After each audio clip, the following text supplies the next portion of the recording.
A nossa aula tem o nome de Revisa Gabaritando. Então, toda uma produção feita através da direção e da coordenação do curso Gabaritando de Ilhéus, o curso mais top da região. Sabe por quê? Porque quem passa estuda aqui. Pronto, só que a gente tem o apoio também do programa Tropa de Elite. A gente tem o apoio de alguns blogs aqui da cidade que divulgam o nosso trabalho, como o blog Agravo de Ilhéus, o Reclame Boca e também o Fábio Roberto Notícias. Então vamos lá, galera, falar sobre a prova do concurso da PM da Bahia 2017. Então nós temos como professor, neste momento, o professor Emerson Santos Silva, professor de Direito Constitucional. Então vamos gabaritar a prova, vamos acertar todas as questões da prova da banca IBFC da Bahia. Essa aula show do curso Gabaritando Revisa Constitucional com o professor Emerson Silva. Vem comigo! A questão de número 1 desse nosso caderno aí, primeiro assunto do edital da banca, tá lá, ó, poder constituinte. Poder constituinte. Professor, cara, eu não sei o que é o poder constituinte. Só que nós vamos aprender absolutamente tudo sobre esse assunto. Quando a gente fala de poder constituinte, a primeira coisa que eu tenho que saber para a prova da PM Bahia 2017 é que o poder constituinte, ele pertence a quem? Não estou ouvindo, ele pertence a quem?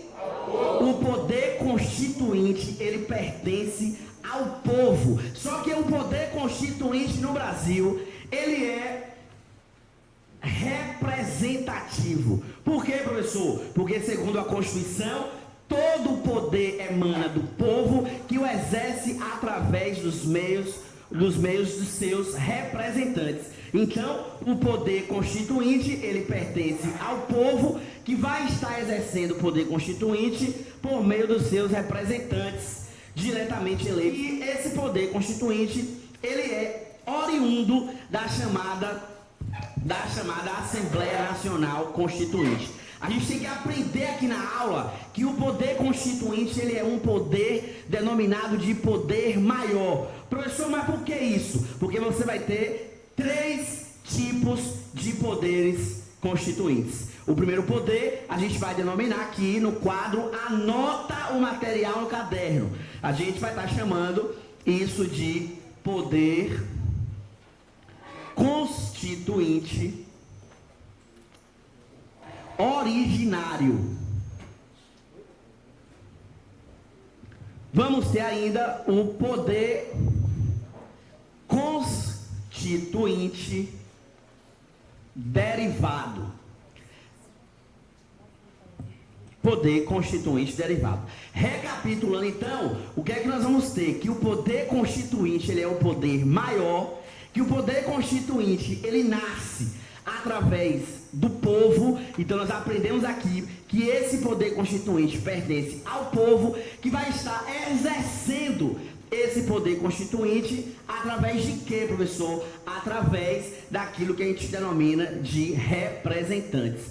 Comungando então com o artigo 1º, parágrafo único da Constituição. Todo poder emana do povo, que o exerce através dos seus representantes diretamente eleitos na forma dessa Constituição. Tem mais coisa para poder saber sobre o poder? Uma série de coisas. E aí, em seguida, eu tenho as 2 modalidades de poder constituinte. O poder constituinte que é originário, que a gente vai aprender aqui por que esse poder constituinte ele é originário. Nós temos o poder constituinte derivado, só que esse poder constituinte derivado, ele se descentraliza em 3. Curso Gabaritando de Ilhéus, quais são os 2 tipos de poder? É o originário e o poder constituinte derivado. Então vamos lá, 2 poderes. Poder constituinte o quê? Originário. Segundo, derivado. Acontece que o poder constituinte originário, ó, presta atenção e vem comigo. O poder constituinte, ele é originário porque ele vai fazer o quê? Ele vai iniciar a Constituição Federal. O poder constituinte, ele é originário porque ele vai estabelecer a Constituição do Estado. O poder constituinte, ele é derivado, só que existem 3 modalidades de poder constituinte derivado. Curso gabaritano de Ilhéus, poder constituinte derivado são 3. Quais são? Reformador, defensor e reformador. Isso é muito bobo. Teve gente que se encampou na questão de número 1 por causa de uma idiotice. E que eu vou falar aqui na aula. Ó, poder constituinte é o poder que emana do povo, que o exerce por meio dos seus representantes, diretamente eleitos na forma da Constituição. Matei essa, professor. Aprendi ainda que existem 2 tipos de poder constituinte, que é o poder constituinte originário e o poder constituinte derivado. Que esse tem poder constituinte derivado reformador, poder constituinte reformador e poder constituinte revisor. E a gente vai ver cada competência e o que cada poder pode executar nas suas esferas. Então, quando a gente fala, galera, de poder constituinte originário, ele pode aparecer na prova com outro nome. Ele pode aparecer lá assim, ó, segundo o poder constituinte primário. Poder constituinte primário? Eita, o professor não falou. Ó, poder constituinte originário, ele pode ser chamado de poder constituinte de primeiro grau ou poder constituinte primário. Então esse poder constituinte, ele pode ser apresentado de 2 formas. Atenção, quando eu falo de poder constituinte originário, eu tenho o poder constituinte originário histórico. Mas eu tenho também o poder constituinte originário revolucionário. Professor, qual a diferença entre o poder constituinte originário histórico do poder constituinte originário revolucionário? Ó que massa! O poder constituinte histórico, galera, é aquele que vai editar a primeira Constituição do Estado. O poder constituinte originário primário é aquele que vai estruturar a primeira vez o Estado. Professor, qual a lei mais importante do país? A Constituição Federal. Se a gente for avaliar aqui o processo de pirâmide das leis no Brasil, nós vamos verificar que a Constituição vai estar onde? Não ouvi, vai estar onde? A Constituição vai estar no topo. Sabe por quê, galera? Porque a Constituição Federal, ela é a lei mais importante do Brasil. Ela é a lei maior do país. Ela é a lei mãe. Ela é a lei fundamental. Ela é a lei fundante. Ela é a Carta Magna. Ela é a Magna Carta. E mais, todas as leis, elas vão emanar da Constituição Federal. Como assim, professor? Se ela é a lei maior, é a lei fundante, é a lei fundamental, nenhuma lei no Brasil pode ser criada de baixo para cima. Porque essas leis que vão ser criadas de baixo para cima, atritando com a Constituição Federal, chocando com a Constituição Federal, essas serão denominadas de leis inconstitucionais. Professor, quais são essas leis inconstitucionais? São aquelas leis que afrontam as determinações do Estado. São aquelas leis que desafiam, que desrespeitam aquilo que a Constituição determinou. Então, portanto, todas as leis que são criadas de baixo para cima, elas são leis o quê? Mas as leis que nascem de cima para baixo, elas são denominadas de leis constitucionais. Mas essas leis são constitucionais por quê, cara? Elas são constitucionais porque elas obedecem àquilo que determina a Constituição Federal. Então eu disse, a Constituição Federal vai ter diversos nomes. Lei mãe, lei fundamental, lei fundante, Carta Magna, Magna Carta. Agora, quando eu falo da Constituição Federal de 1988, ela tem um nome. Curso gabaritano de Ilhéus, qual é o nome da Constituição de 88? Constituição o quê? Constituição Cidadã. Professor, mas por qual razão que a Constituição de 88 ela é chamada de Constituição Cidadã? Ela é chamada de Constituição Cidadã porque nenhuma outra Constituição que antecede a Constituição Federal tem tantas garantias de direitos fundamentais, tantas garantias de direitos conquistadas pelo homem como a Constituição Federal de 88. Então por que eu estou puxando isso? Porque eu estou falando do poder constituinte originário, primário, de primeiro grau. Então é esse poder que vai estabelecer a constituição de um Estado. Professor, mas qual é o objetivo da Constituição? E eu já vi questões perguntando qual que era o objetivo da Constituição. Ei, vem comigo, porra. O objetivo da Constituição é organizar o funcionamento do Estado. Como é que o Estado brasileiro vai se organizar, galera? O Estado brasileiro ele vai se organizar através da Constituição Federal. Então é a Constituição Federal de 1988 que vai regular o funcionamento do Brasil. Então, aprendi na aula que o objetivo da Constituição é regular o funcionamento do Estado. Mais do que isso, essa Constituição, ela foi elaborada pelo poder constituinte originário. Quem está apontando a aula, aponta que existem características do poder constituinte originário. Ele é inicial, ele é ilimitado, ele é incondicionado. Ei, vem cá comigo, Por que o poder constituinte originário ele é inicial, professor? Ele inicia quem? A Constituição Federal. Quando ele inicia a Constituição Federal, eu estou falando do poder constituinte originário histórico, que é aquele que é dita a primeira Constituição do Estado. O poder constituinte originário histórico é aquele que estrutura pela primeira vez a Constituição de um Estado. Só que eu tenho o poder constituinte originário revolucionário. Por que isso, professor? São todos aqueles poderes posteriores ao histórico que iniciou a Constituição e que foram capazes de romper com a ordem estabelecida anterior. Tá ali. E aí ele vai fazer o quê? Ele vai estar criando uma nova Constituição. Só que daí a gente tem que fazer menção dessas características. O poder constituinte originário de primeiro grau, primário, ele tem como característica ser inicial. E ele vai ser inicial, galera, porque ele vai iniciar a nova Constituição do Estado. Professor, mas ele vai ser autônomo? Vai. A autonomia é uma característica do poder constituinte originário. O poder constituinte originário, ele é incondicionado, porque eu não tenho condicionalidades para esse poder. É ele que vai elaborar, reestruturar, criar, estabelecer a nova Constituição do Estado. Então ele é inicial, ele é ilimitado, ele é incondicionado e ele é ilimitado na vertente jurídica. O poder constituinte originário, ele é ilimitado juridicamente. E esse poder constituinte originário, ele é autofundante.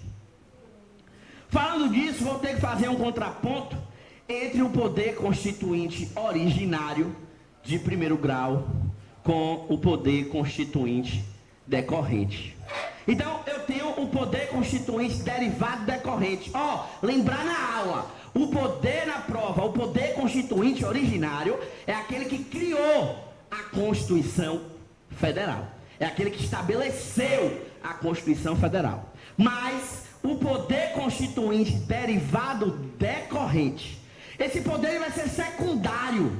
E eu vou encontrar na prova, segundo o poder constituinte secundário, segundo o poder de segundo grau, primário, inicial, primeiro grau, poder originário. Secundário, decorrente, segundo grau, poder constituinte derivado. Professor, mas esse poder constituinte derivado, ele deriva de onde? Do poder constituinte originário. Só que aí o que é que você tem aqui? Esse poder constituinte derivado decorrente, ele vai dar autonomia aos estados. Para quê, professor? Para elaborarem as suas constituições estaduais. Então, por isso que tem aqui no meu material, é o poder que os estados têm para elaborar a Constituição estadual. Mas mais bacana do que tudo isso, eu preciso aprender na aula que os estados, eles têm autonomia. Os estados, eles são autônomos. mas não são soberanos. Os estados, os 26 estados brasileiros, mais o Distrito Federal, eles não são soberanos. Se cair na prova, os estados brasileiros, eles são o que, galera?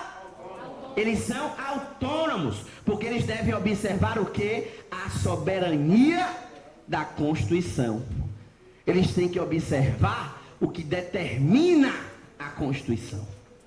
E daí, nesse poder constituinte derivado decorrente, a gente já tem um outro segmento, que é o poder constituinte reformador.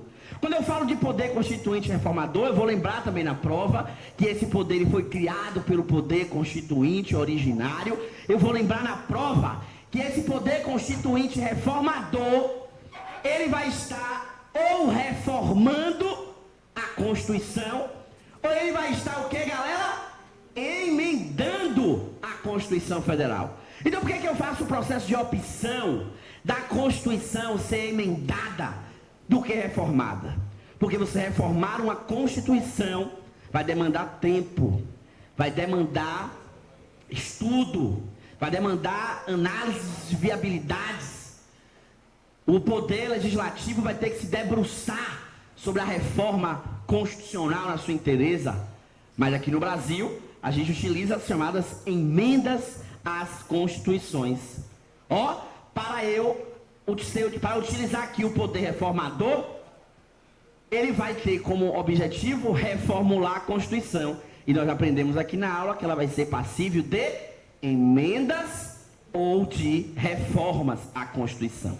Por que, professor? A Constituição, ela é passível de emenda ou de reforma. Porque a Constituição Federal, ela não pode se perdurar no tempo. A Constituição Federal, ela não pode estagnar. A lei se movimenta de acordo com as mudanças da sociedade. Então, a Constituição, ela tem que ser modificada também para atender aquele dado momento daquela sociedade. Então, por essa razão, o poder constituinte reformador, ele vai estar reformando a Constituição ou emendando a Constituição Federal. Quem acertou essa questão de número 1 da IBFC tinha domínio das chamadas limitações do poder constituinte derivado reformador. Porque nós vamos aprender aqui na aula que existem artigos da Constituição que não podem ser abolidos do texto constitucional. Nós vamos aprender aqui na aula que existem artigos da Constituição Federal que não podem ser retirados. Curso gabaritano de Ilhéus, qual o nome desses artigos? Não ouvi. Cláusulas pétreas. Vamos entender esse fenômeno. Então existem limitações. Presta atenção e vem comigo, cara. Existem limitações do poder constituinte derivado reformador. Eu vou ter, as limitações formais, que eu posso encontrar na prova como limitações procedimentais. Então eu vou ter as limitações. Vem comigo aqui, questão de número 1 da Banca BFC. Eu vou ter limitações materiais. Eu vou ter as chamadas limitações circunstanciais. E eu vou ter ainda as chamadas limitações temporais. Porque quando eu falo das cláusulas pétreas que a gente falou aqui agora, são artigos da Constituição que não podem ser retirados do texto constitucional. Quando eu falo em cláusulas pétreas, são artigos da Constituição Federal que não podem ser retirados, abolidos do texto constitucional.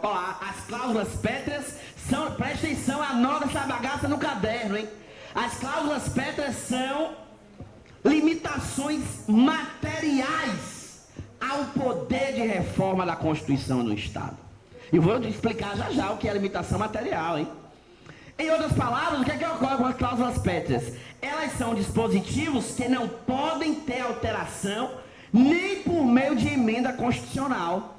Ou seja, eu não posso criar emenda constitucional para modificar, alterar as cláusulas pétreas.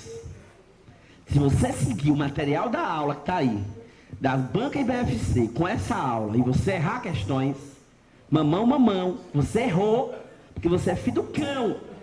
Porque não tem condições de um negócio desse. E daí você tem aqui as chamadas cláusulas pétreas. Vamos falar então dessas limitações, professor? Vamos sim. Então nós temos as limitações formais. Então eu vou voltar o nosso material da aula aqui, para a gente pegar uma sinergia sinistra para a prova. Curso gabaritano de Ilhéus. Quais são as limitações do poder constituinte derivado reformador?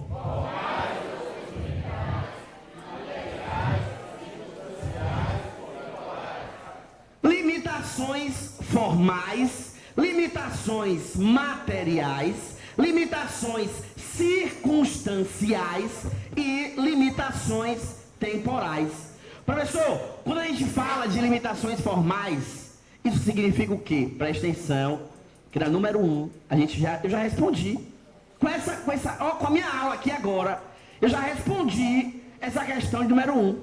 Não pegou, não pegou a dica quem não quis, hein? Hashtag fica a dica. Já respondi aí a questão de número 1 da banca.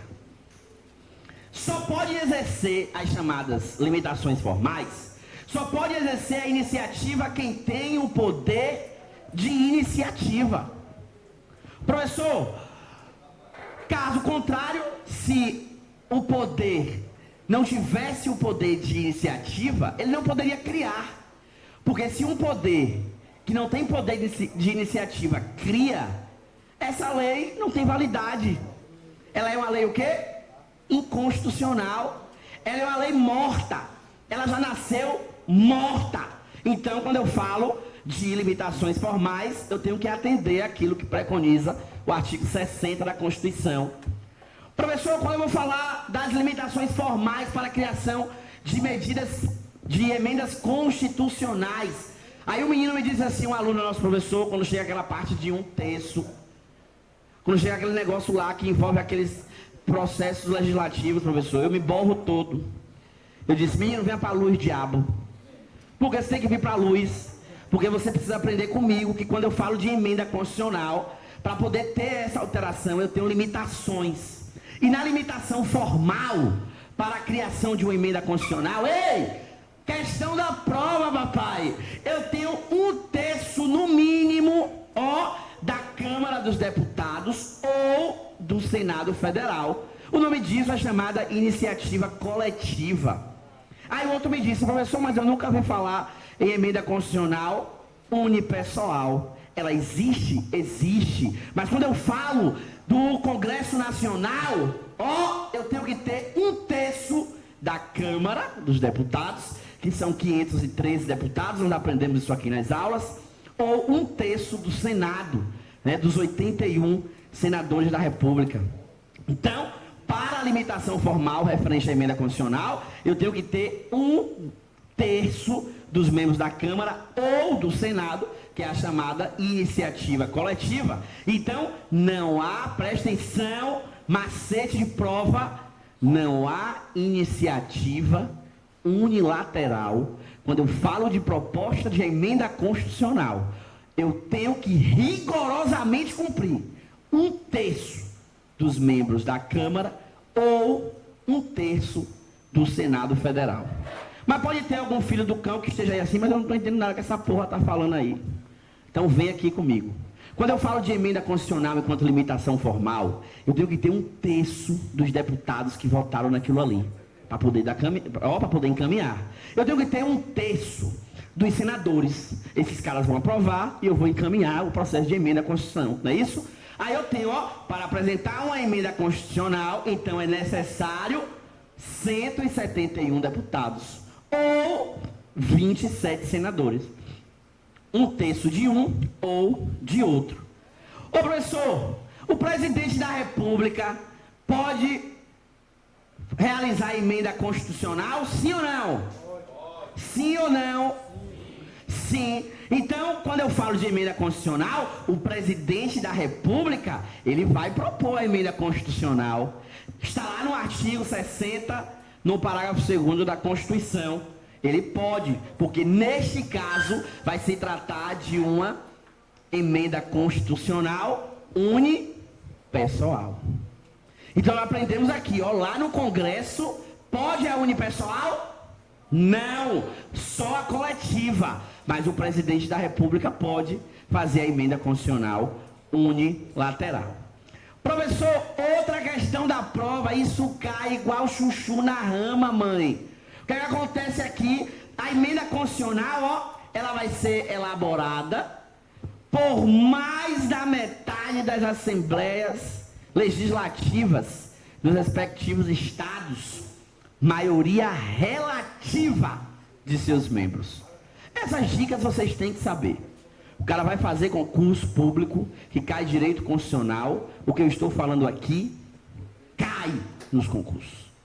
E daí você vem para 26 estados mais um Distrito Federal, para a apresentação de uma emenda constitucional. Então, já que eu falei que é mais da metade das assembleias legislativas, eu vou contar. Eu tenho 26 estados mais o Distrito Federal. Então, portanto, eu vou ter 27, não é isso? Qual é a maioria de 27, galera? Que eu não perdi essa aula. Hã? Tá ali ou não tá? Então, ó, para a propositura, eu vou ter mais da metade das assembleias legislativas, ou seja, 14 assembleias legislativas, elas vão fazer a sua manifestação por maioria relativa. E daí o negócio está começando a ficar gostoso, porque eu estou começando a entrar nos temas propriamente ditos de direito constitucional, e a gente vai ver que com essa aula nós fecharíamos as 5 primeiras questões da banca IBFC. E a gente vai voltar e vai dizer, tá vendo, eu disse, ó, aqui, ó, o cara te pegou, otário, E aí você tem aqui o quê? A proposta de emenda constitucional, ela vai ser apresentada por 1/3 do Senado, tem início no Senado. A PEC, ela vai apresentar, a PEC apresentada pela Câmara dos Deputados, pelo Presidente da República e mais da metade das Assembleias Legislativas na Câmara dos Deputados. Aí eu coloquei um macete para a prova aqui, ó. Apresentada a PEC, os parlamentares vão fazer então a chamada votação de primeiro turno, aí eles vão discutir aquela emenda constitucional, aí eles vão aprovar primeiro turno, aí depois eles vão novamente discutir, vão aprovar em segundo turno, e se aprovado, ela passa então para a casa, ó que tem ali, outra casa. Qual é a outra casa? Se a PEC foi proposta pela Câmara dos Deputados, eles vão votar em 2 turnos, passou, vai encaminhar para onde? Senado, que também vai discutir a PEC por 2 vezes, primeiro e segundo turno, e depois eles vão mandar a PEC para promulgação. Porque a gente vai aprender aqui na aula que a proposta de emenda constitucional, ou seja, a emenda constitucional, não precisa de sanção e veto do presidente. São dicas que eu preciso saber para a prova, cara. E a gente vai ver aí que é isso mesmo, que acabou e pronto. Olha lá, ó, se a PEC, então, ela é aprovada por 2 turnos na Câmara dos Deputados, ela vai para onde? Para o Senado. Por quê, professor? Ei, vem comigo, processo de produção de leis no Brasil. Processo legislativo no Brasil compreende o Congresso Nacional, segundo o artigo 44 da Constituição. Compõe-se o Congresso Nacional do Brasil, a Câmara dos Deputados Federais, compostos por 513 deputados, que fazem a representação do povo. Mas eu tenho 81 senadores que fazem a representação dos estados, porque o sistema de produção de leis no Brasil, ele é denominado de sistema bicameral. Ó, com a emenda constitucional mostrei, a Câmara inicia, discute, aprova primeiro turno, discute, aprova segundo turno, encaminha para onde? Para o Senado, discute, aprova primeiro turno, discute, aprova segundo turno, encaminha para aprovação. Aí quando essa PEC foi aprovada, o Poder Legislativo vai encaminhar essa PEC para promulgação. Mas pode ter algum aluno que esteja aí se perguntando, professor, e se rejeitarem a PEC, se rejeitarem a emenda constitucional? Aí, galera, presta atenção. No caso de rejeição, em 2 casas, o projeto da emenda, ele estará rejeitado. Ou seja, ele não vai seguir para a promulgação. Porque o Poder Legislativo entendeu que aquela emenda constitucional, ela não deveria passar. E daí você tem, então, é necessário a vontade expressiva das duas casas, da Câmara dos Deputados e do Senado Federal, para aprovação da emenda constitucional. E então, a emenda constitucional, ela presta atenção ao que foi que eu disse, a emenda constitucional, ela vai começar e ela vai terminar no Congresso Nacional, não havendo, portanto, sanção ou veto do presidente da República. Até aqui está dando para caminhar, está dando para absorver, está fácil, sim ou não? Massa, então vamos continuar. Dúvidas? Levanta a mão, professor, e a gente vai dirimindo sem problema nenhum. Então, no caso, a emenda constitucional foi aprovada nas duas casas, e ela vai seguir para a promulgação. Nesse caso da promulgação, a emenda constitucional ela vai ser promulgada pelas mesas da Câmara e pela mesa do Senado Federal. Ô professor, mas mesa essa que a gente está aqui sentado estudando? Ei, quando no Poder Legislativo a gente fala de mesas, no caso do Congresso Nacional, eu vou estar falando que essa mesa é o órgão responsável pelas conduções dos trabalhos da casa. Então você tem que mesa é o órgão responsável pela condução dos trabalhos legislativos pelo período de 2 anos. Então você vai ter a mesa diretora do Congresso Nacional. Então eu vou ter a mesa diretora da Câmara dos Deputados, que quem vai presidir é o presidente da casa, é um deputado federal. Eu vou ter a mesa do Senado Federal, no caso do Brasil aí, Renan Calheiros, é o presidente do Senado. Aí você vai ter o presidente da Câmara, que vai ocupar os trabalhos da Câmara.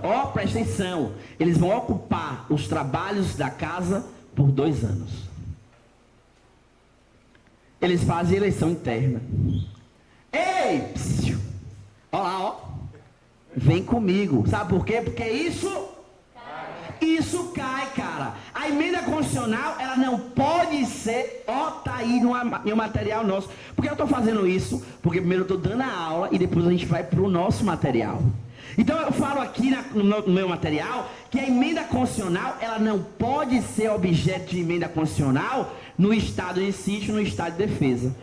Então, professor, eu preciso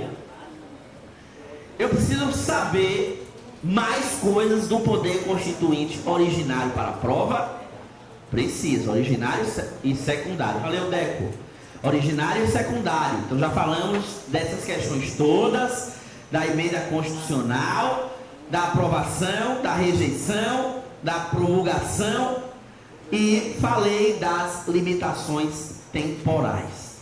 Curso gabaritano de Deus. Se as limitações elas são temporais, elas vão atender a uma demanda temporal. Então, uma emenda constitucional, tá na sua questão que você me perguntou, professor, eu estava com dúvida, eu disse, você errou por besteira. Sabe por quê? Porque uma emenda constitucional, ela não pode ser objeto de discussão na vigência do estado de sítio e do estado de defesa.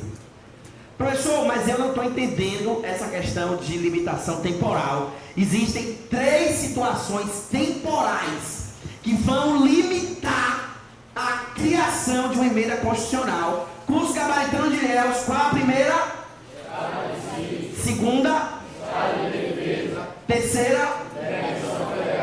Tá, professor, mas o senhor disse aqui que no estado de sítio eu não posso criar emenda constitucional? Não! Professor, mas eu queria. Sua mãe não vai fazer porque a emenda constitucional ela não pode ser objeto de discussão no estado de sítio.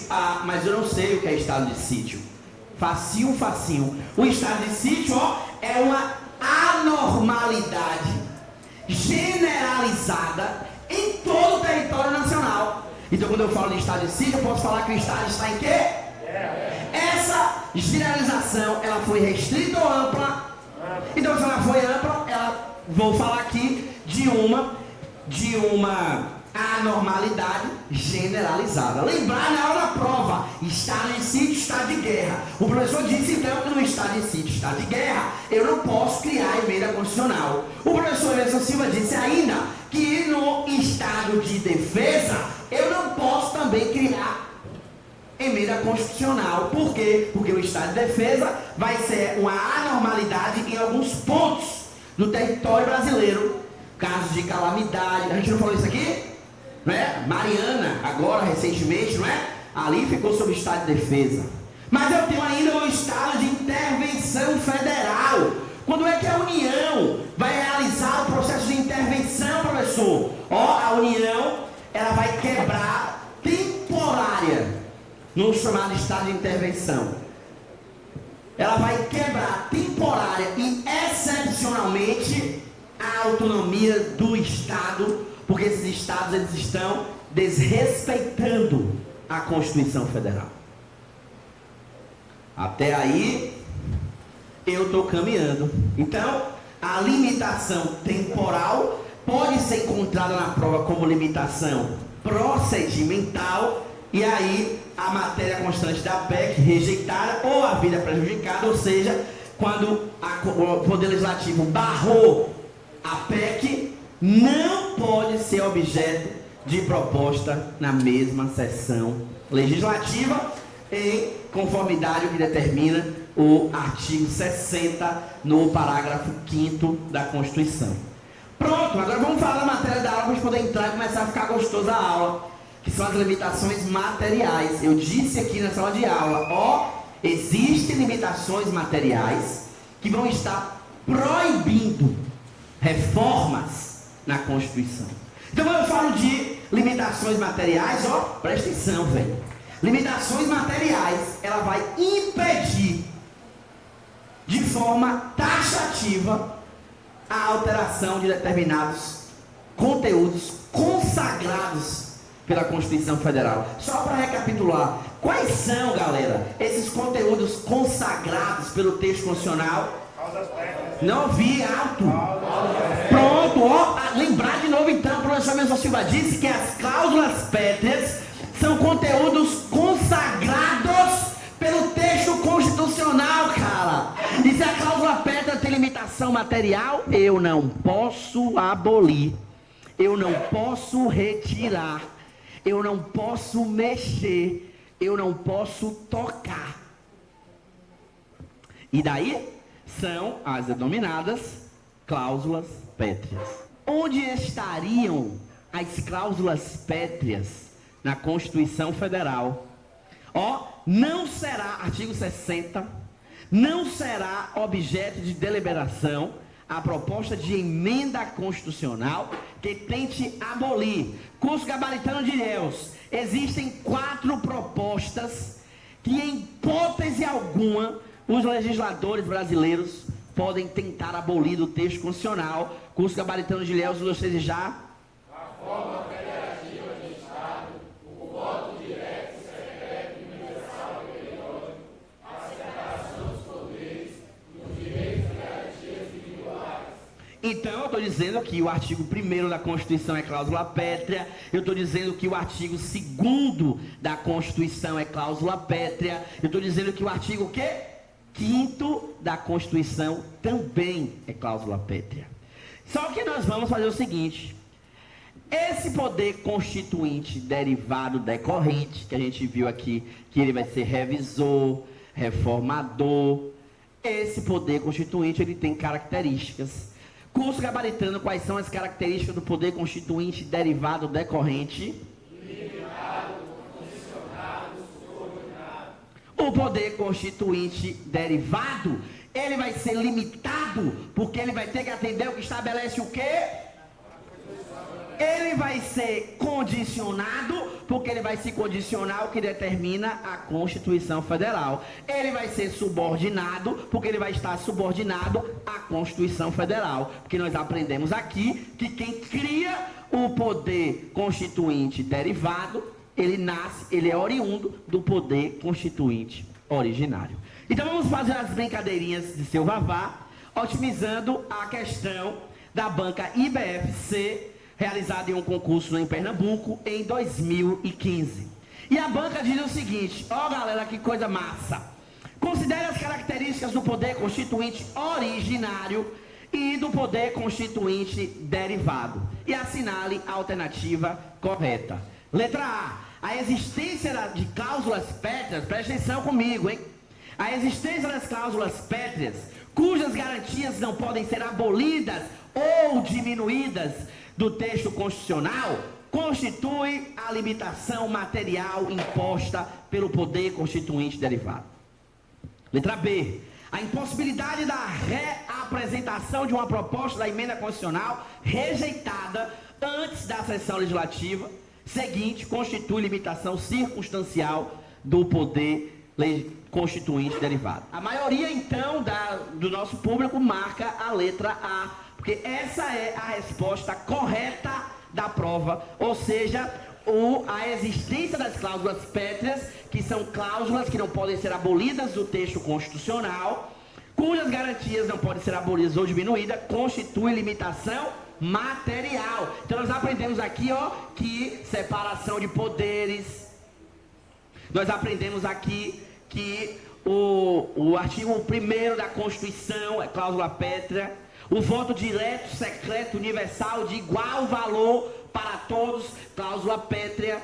E o artigo 5º, que é o rol dos direitos e das garantias individuais e coletivos. Eu estou falando então de limitação material. Palmas para quem acertou a questão da banca IBFC de 2015. Eu tenho que saber da classificação da Constituição enquanto a forma, tenho que saber de classificação da Constituição enquanto a extensão, enquanto ao conteúdo, e tenho que saber da classificação da Constituição enquanto ao modo de elaboração e a sua alterabilidade. Classificação da Constituição, curso gabaritano de réus, quanto a origem, forma, extensão, conteúdo, modo de elaboração, alterabilidade. Se vocês errarem questão de classificação da Constituição na prova, só Deus sabe o que vai acontecer com vocês.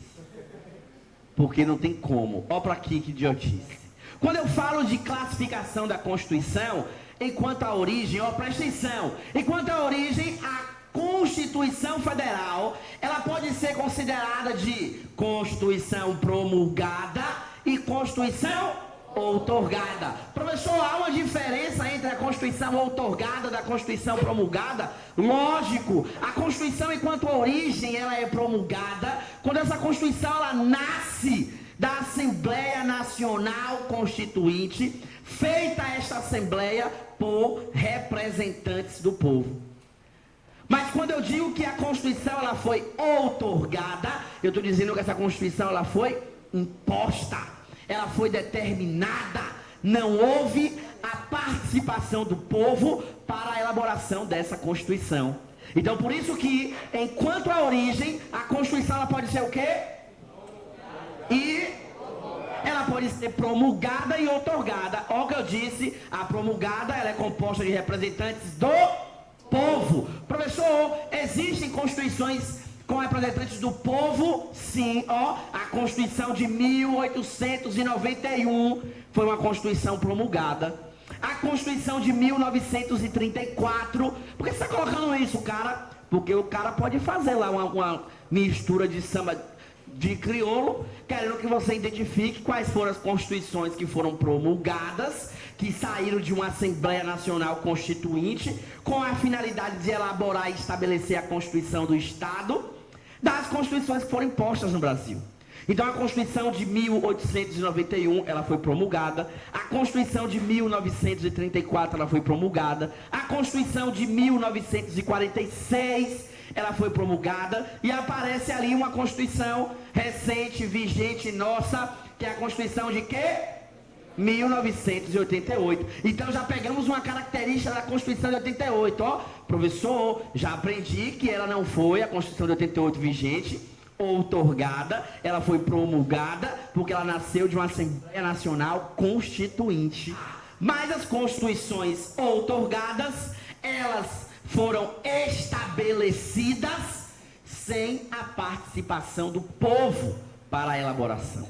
E aí eu tive a Constituição de 1824, portanto a primeira Constituição do Brasil, ela vai ser outorgada por Dom Pedro. Aí depois eu tenho a Constituição de 1937, depois eu vou ter a Constituição de 1967 e eu vou ter a Constituição de 1969. Essas foram as constituições outorgadas no Brasil, portanto foram constituições impostas para o povo brasileiro.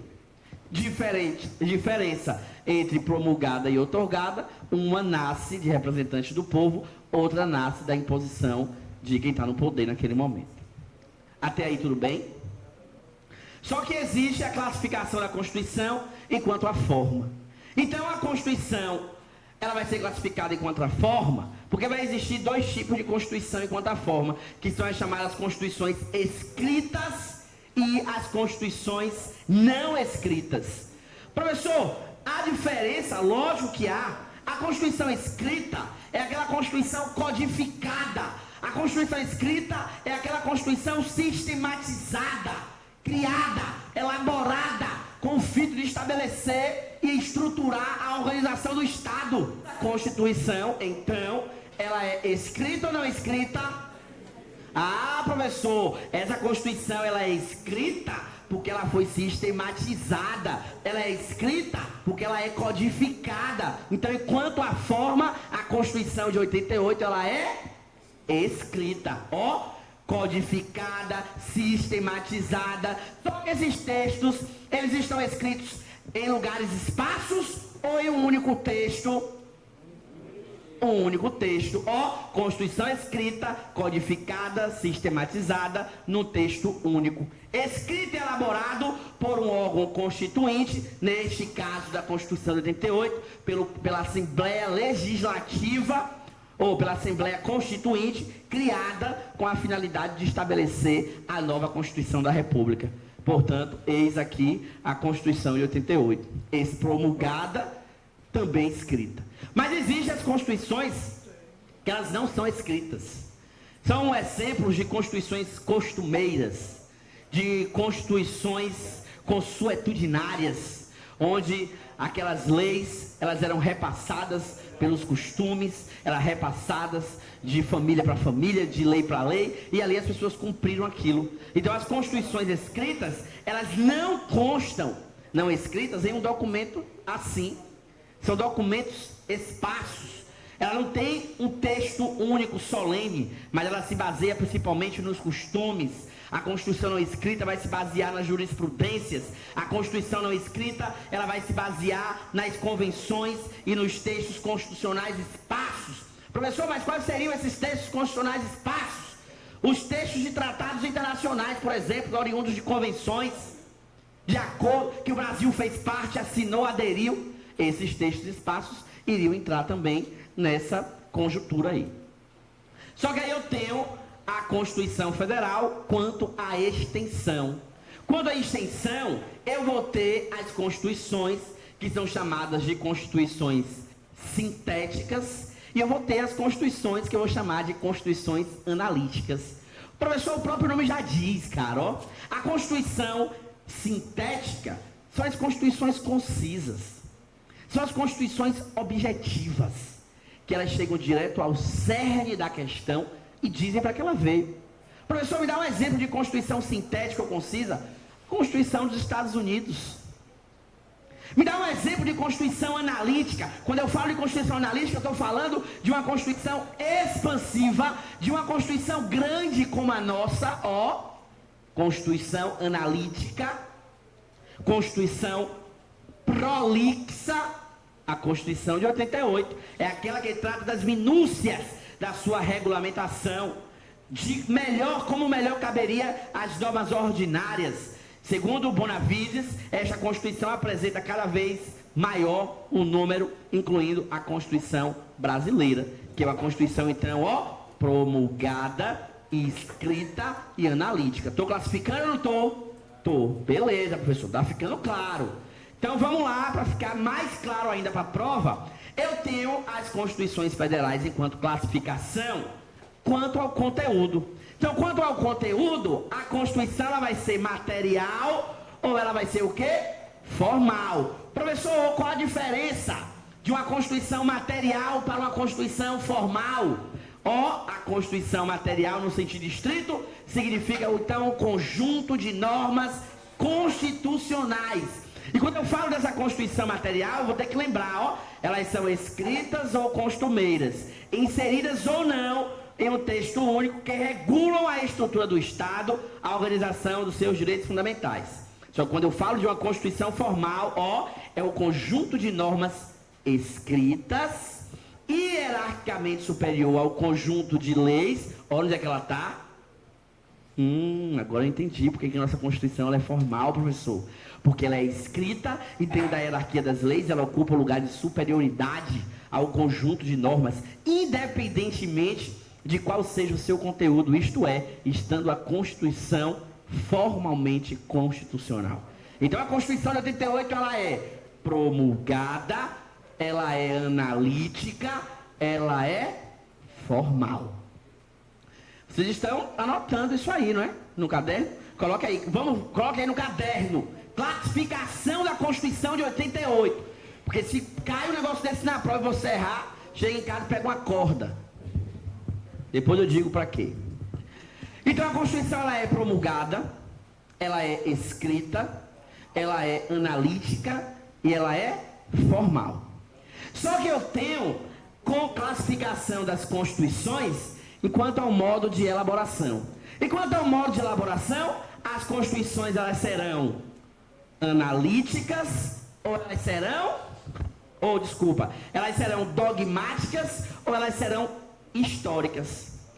As constituições históricas são aquelas que resultam de um lento processo para a sua formação. Então vai estar no nosso material sempre uma Constituição não escrita. Uma Constituição histórica, que pode ser chamada também de Constituição costumeira. Essa Constituição, ela vai ser sempre não escrita. Resulta da obra que eu falei, a Constituição histórica resulta de uma lenta transformação histórica daquela sociedade. E dali você tem de como foi que essa sociedade evoluiu. Quais foram as suas tradições. Na Constituição histórica eu vou elencar os fatos sociopolíticos. Só que, em uma Constituição dogmática, ela vai ser sempre uma Constituição escrita. A elaboração dessa Constituição escrita vai ser por um órgão competente, estabelecido, criado para elaborar esse texto constitucional, para sistematizar os dogmas e os ideais fundamentais da teoria política e do direito dominante daquele país. Então a nossa Constituição ela é histórica ou dogmática?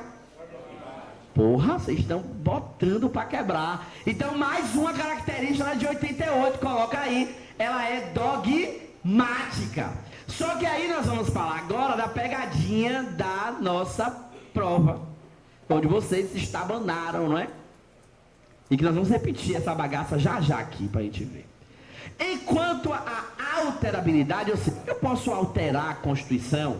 A gente viu no Brasil aqui que há um processo de reforma, de emenda. Como é que eu vou fazer isso, professor? Qual é o modo de elaboração da Constituição enquanto a alterabilidade da Constituição? Como ela pode ser alterada no Brasil? Então existem as constituições que são chamadas de constituições rígidas.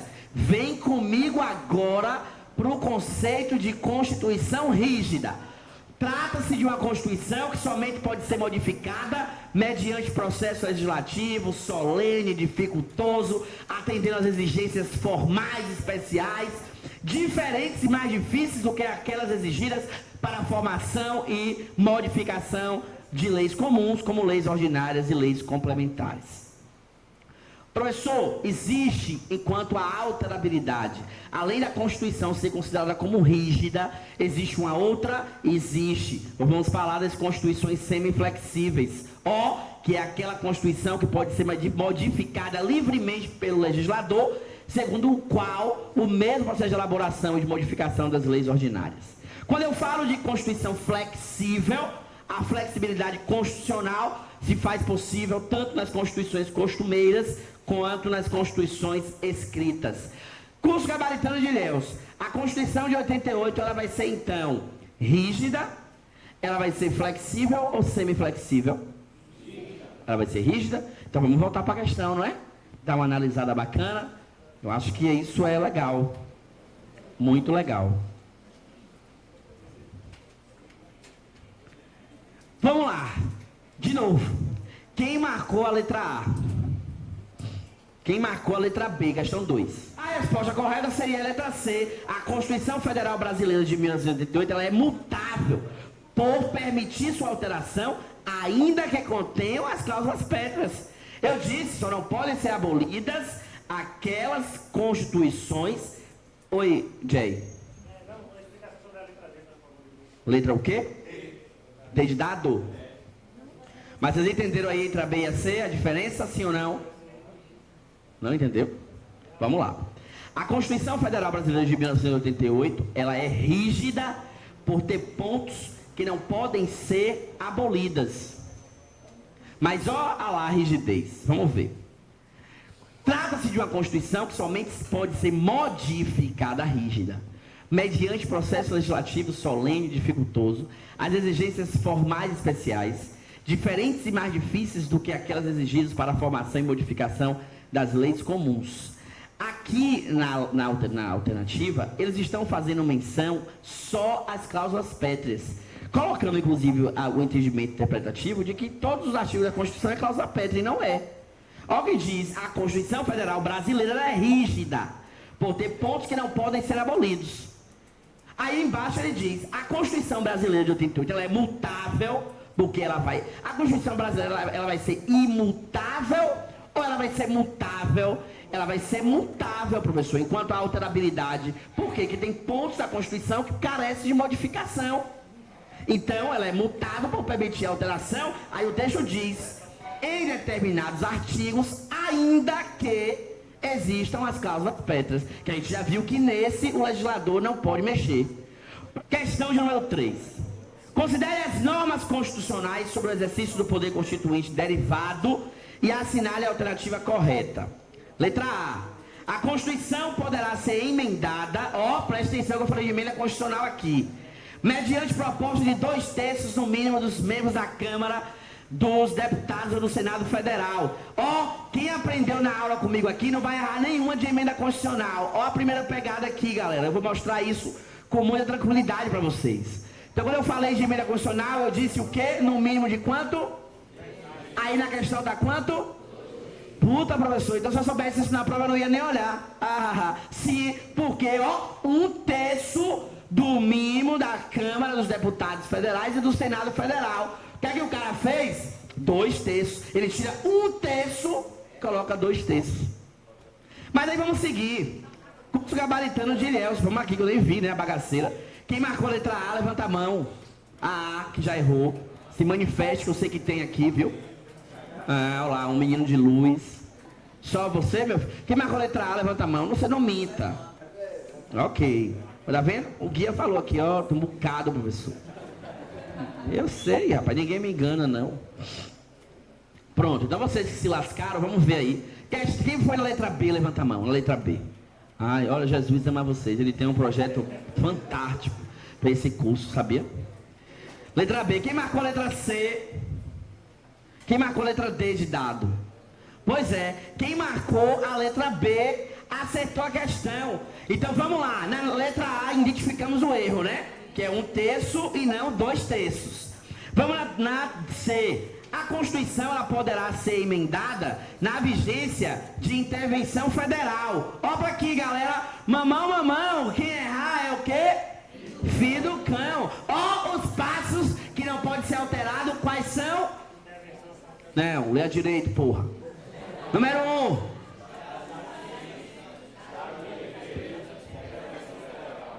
Intervenção federal.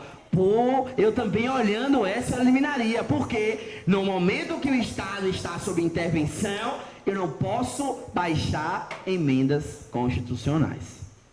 Professor, mas vamos lá na letra D. A emenda constitucional será promulgada exclusivamente pelo Senado Federal, com o respectivo número de ordem. O que eu disse aqui, que a Constituição Federal, ou a emenda constitucional, ela será promulgada pelas mesas da Câmara e do Senado Federal. não só do Senado. Assinale a alternativa correta de acordo com o tratamento doutrinário pertinente à análise da Constituição Federal, segundo os aspectos considerados relevantes. Sobre o aspecto político, a Constituição Federal pode conter normas materialmente ou formalmente constitucional. B. Sobre o aspecto sociológico, a Constituição não deve conter normas que evidenciem as mudanças que levaram à sua elaboração. C. Sobre o aspecto legal, a Constituição deve tratar de temas delicados para a imposição do direito natural.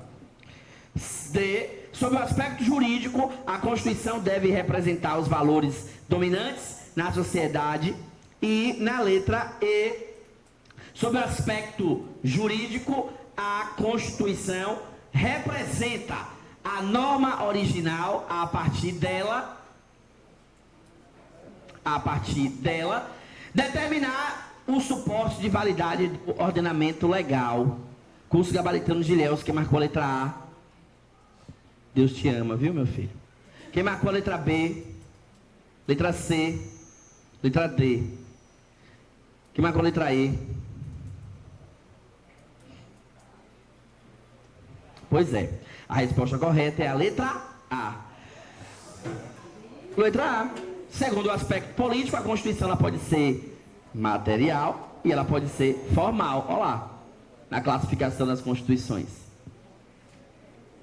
Tem aí, a Constituição poderá conter normas materialmente ou formalmente constitucionais. Questão número 5, assinale a alternativa correta de acordo com o tratamento doutrinário pertinente à análise da Constituição Federal, segundo os aspectos considerados relevantes. Letra A, o poder constituinte originário, ele serve para alterar as disposições de um diploma constitucional. Letra B, poder constituinte originário serve de forma específica para criar as normas infraconstitucionais. Letra C. O poder constituinte originário, ele não representa ruptura com a ordem constitucional anterior. A gente viu que ele rompe. Se ele cria uma nova, né? O poder constituinte originário não encontra limitação em qualquer fonte que não o seu próprio exercício. Letra E. O poder constituinte originário, ele só pode ser exercido de forma democrática. Curso gabaritano de Ilhéus, que marcou a letra A. Quem marcou a letra B? Quem marcou a letra C? Quem marcou a letra D de dado?